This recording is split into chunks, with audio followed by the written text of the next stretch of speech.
Today's video, we're looking at the Musha Hand-Honed Ko-Katana. This is a shorter katana, a little bit over a 20-inch blade on this one. You could categorize it as a Wakizashi, but Musha categorizes it as a katana. We'll do some up-close looks at this one, some specs, and also do some cut testing.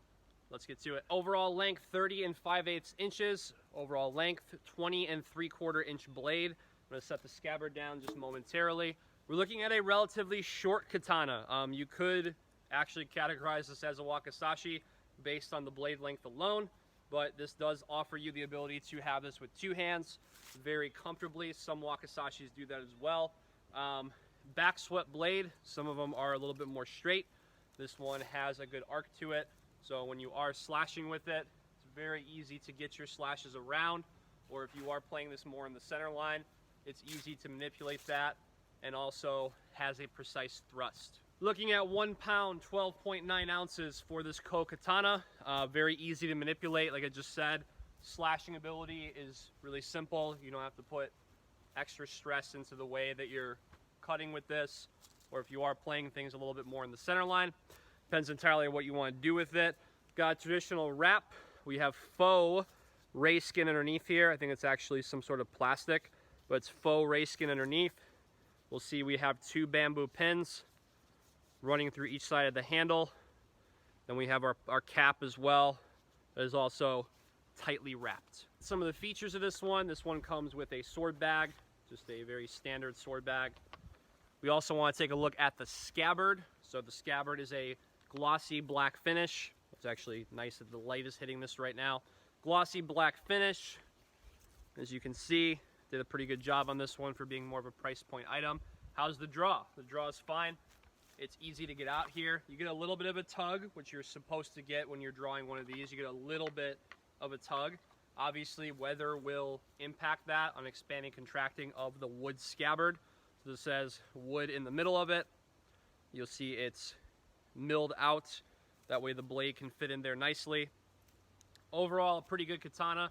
Like I said before, you can categorize it as a Wakizashi, but because the handle length is 8 3/4 inches, it's definitely more of a katana handle, so I'm sure they did that on purpose for more power and more leverage. So you can obviously use this with a two-handed grip if you chose to hit that more with here, or you can very easily use this on more of a one-handed grip if you're looking at using that in that fashion. This is good timing for the sun to come out. Let's do some up-close looks at this blade in the scabbard, out of the scabbard, and see what we got.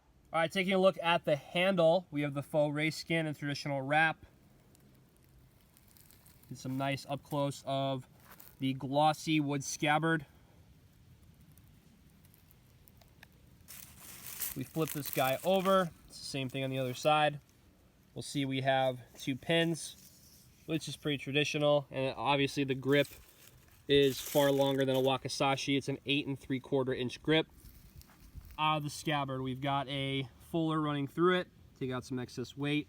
This thing is not even 2 pounds, so it does help with shedding a little bit of extra weight that you don't really need. Pretty cool back sweep on this one. All right, something I definitely like about this one, I've already mentioned it twice, is the blade shape itself. Having that a little bit of an arc to it, that back sweep, or a reverse curve as it's called. That would be really beneficial with your slashing power. It helps with initiation of the cuts, which is also really interesting, and it's felt when you're cutting with it. Let's take a look at the cut testing with this one. Obviously, we're using tatami now that we have it in stock. We're using cardboard before, and let's take a look at what this Ko-Katana can do.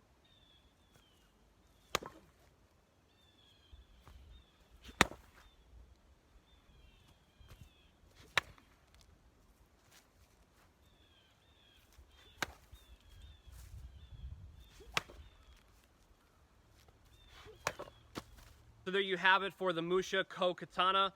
We saw the slashing ability on this one on the tatami. Obviously a way different edge geometry than the tactical condensing that we saw from the Scorpion Swords one. If you haven't checked that video out, check it out. It's in our video library. If you haven't already, subscribe to the channel. Let us know what you want to see in the comments below. Thank you for your support, and we'll see you in the next one.